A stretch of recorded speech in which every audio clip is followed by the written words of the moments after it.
The Eagles can find a bit of incision. Daniel McBreen! That is one of the goals of every FFA Cup season. That is simply magnificent. Big kick in the grand final. McBreen tucks it away, and the Mariners are 2 goals to the good. And surely they can't blow it from here this time. Hello everyone, welcome back to a new video on the Newey Jets Football YouTube channel. The A-League season is right around the corner, so today I'll be joined by Daniel McBreen to give our round 1 predictions. Maka, firstly, how are you and how are you looking forward to the upcoming season? I'm good, H. I'm very good. I'm absolutely buzzing for the season to start. Plenty of new signings, plenty of foreigners coming to Australia after everyone said that it was going to be a bleak year this year, but the clubs have put their hand in their pockets across the board and there's plenty of exciting players turning up. Lots of young talent coming through as well. So I can't wait. I'm really excited. Of course, and it all kicks off on Friday night with the Mariners versus Victory in a grand final rematch. The Mariners not showing too positive signs in pre-season. Obviously, their AFC Cup form hasn't been great, but I'm sure there's no better way to turn it around come round 1. The Melbourne Victory are keen to obviously get back revenge on the Mariners after last year's grand final. Both teams are really, really strong on paper, but how do you see this one playing out, and what's your score predictions for Friday night's clash? Look, as much as I'd like to say the Mariners are going to win, I know you don't care about the Mariners, mate, but as much as I'd like to say the Mariners are going to win, I think the run that Victory had up to the Australia Cup final, and I just think that's put them in a little bit good stead going into the season. I think the ACL Elite is a little bit different for the Mariners this year as well, so they've been struggling in that. They did all right in the first 45 minutes of their first game, but I think they're going to really struggle. They've got tough games coming up in that as well. It's going to hopefully be a big crowd there, but I think I think Victory might get up in the first game. I think they'll have a little bit of motivation to knock them off. And just with that run, I think maybe 2-1 will be the score for Victory in the first night. Yeah, I'm going for a 1-1 draw in this game. But moving on to Saturday, because we've got a triple header and it's a really exciting day. Not only for a Sydney derby, which obviously headlines round 1, but also Auckland making their debut in the league against a Brisbane Roar side who have made a lot of signings this season, proving to be a really team to watch this season. Can Brisbane Roar go to Auckland and get a point, or do you see Auckland starting their campaign with a win? I think Auckland's going to start their campaign with a win. I think both teams are going to take a little while to gel with obviously Auckland all new team put together. As you said, Brisbane have a lot of new players as well. But I think that home crowd, which I'm hearing is potentially going to be a sellout for Auckland, and the wave of that new feeling is going to be a little too much for Brisbane, and I think Auckland will get up, and I'm going to say 2-0.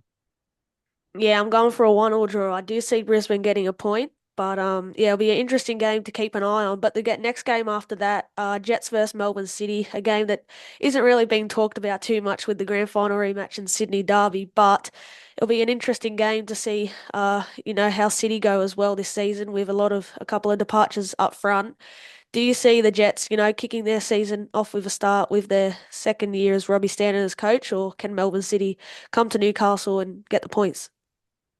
Well, you've gone with a 1-1 draw in the first 2 games, mate. I'm going to go with a 1-1 draw in this game, and you better not go 1-1 for every game. No. I think with Melbourne City, I feel, I don't know, I don't think they're, as far as my memory serves me, their recruitment's been that great. From what we'd expect from Melbourne City anyway. I think Rob's got a young squad, even younger than last year, but I think that they'll be buoyed by being at home. A tough game for them, but yeah, I think 1-1. Yeah, I'm going for a 1-0 Jets win. Pretty low scoring so far, but a game that probably won't be low scoring, or it could be, who knows. The Sydney Derby on Saturday night at CommBank Stadium. Wanderers are actually winless at CommBank versus Sydney FC in 4 games. So if there's no better way to kickstart their season in front of their home fans, because lately Sydney have dominated the Derby. Sydney FC recruiting a couple of Brazilians, not just with the Douglas Costa inclusion, but a couple of other Brazilians that have joined the squad. A really good matchup overall. Who do you see winning the battle? And, can Wanderers, yeah, like I said, win at CommBank? Well, like you say, that's been a tough one. Sydney have had that bit of an edge, but they seem to usually win away from home, these guys, and it's usually a low scoring affair, 1-0 or something. So I'm going to go something similar, and I think I'm going to go with Sydney FC 1-0. Yeah, I'm going for a 2-1 Sydney FC win. I think they're just looking too strong in pre-season. But that wraps up Saturday's matches. We move on to a double header on Sunday afternoon, and it kicks off in Wellington when they take on Western United. Obviously, Wellington with that really home strong record last year. Keen to see if they build on the back of that this year. But a Western United team who, in my opinion, hasn't really recruited the best. They're not looking good for me. They could obviously prove us wrong, but what are your thoughts on Western United, and can they do a job in the Knicks? Yeah, look, I agree with you. I've got Western United, and they can put this on their wall and as motivation, but I've got them put down near the bottom of the league. I don't think they've really got too many players come in. Obviously, Hiroshi Ibasuki's gone there.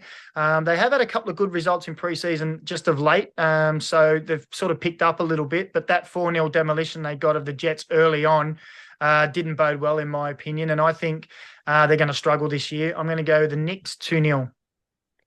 Yep, exactly same as me. I think the Knicks will keep a clean sheet at home. So to round out round one, for round one of the A-League men, we've got Macarthur versus Perth, a really interesting match. When we look at Macarthur, they've obviously had a really good preseason, and not many people have really gave them a chance. Obviously they got knocked out of the finals 4-0 last year to Sydney FC, but they've sort of gone about their business quietly and got that cup win against Melbourne Victory in the Cup. Do you see the Bulls continuing that exciting form? And Bill, how will they, beat this Perth Glory side, who again is another new looking team? Yeah, look, I think MacArthur, even Mile Sturjovski after their final said they didn't play very well. I didn't think they played well in the semi-final. I think they got their game plan completely right for the cup final when they had 3 youth internationals away and Valère-Germain not there, and they still managed to get the win. Only 1 shot on target, but that's all was needed to win 1-0. All it takes, yeah. That's all it takes. But we know Perth Glory has an absolutely horrendous record away from home, and I think they're going to probably struggle in the first game as well. I think it's going to be a low-scoring affair. I think MacArthur might just nick it, and I'll say either 1-0 or 2-1. Do I have to pick one? It doesn't matter. It's up to you. I'll go 2-1 then for MacArthur. Yeah, I'm going for a 2-0 win to Macarthur. I think, and a Perth are another team for me, in my opinion, that I don't see doing too well. Obviously, they had a sort of decent cup run, but they were knocked out by Moreton City Excelsior. So before I let you go, Mac, I just wanted to quickly get your thoughts on the Socceroos. Obviously, a big clash on Tuesday night against Japan. How have you found Tony Popovic's appointment and the performance on Thursday night? Good to see Nishan Velupillay also get on the score sheet. Yeah, I famously said last week on our new football show on Channel 10 and Paramount that I didn't think Nishan was ready because he doesn't have a final output. And he showed me wrong, didn't he? He got up and scored a goal on his debut for the Socceroos. Look, it was good to see Popper change things up a little bit, play a back 3 and have inverted wingers and wingers that were fullbacks that were getting forward. Not a bad result. I still think we didn't produce enough as far as goal scoring chances, only 4 shots on target in the game for our 3 goals for a 73 or 78% possession. I think it'll be a different story against Japan, though. Japan are red hot. They've been flying in this competition, and we're away to them. So I think this will be a difficult one. This will really suit, I think, Popper's style of play, where he likes to absorb the pressure and counter attack. So I'm hoping for another good performance from the boys. We just want to see them finish in that top 2 positions. Yeah, let's hope so. It's positive signs so far. Daniel, thank you very much for joining me on the A-League Predictions Round 1 show. Enjoy this week. It's exciting times, and we'll see you on the commentary panel. Thanks, H, mate. I love your work. Thank you.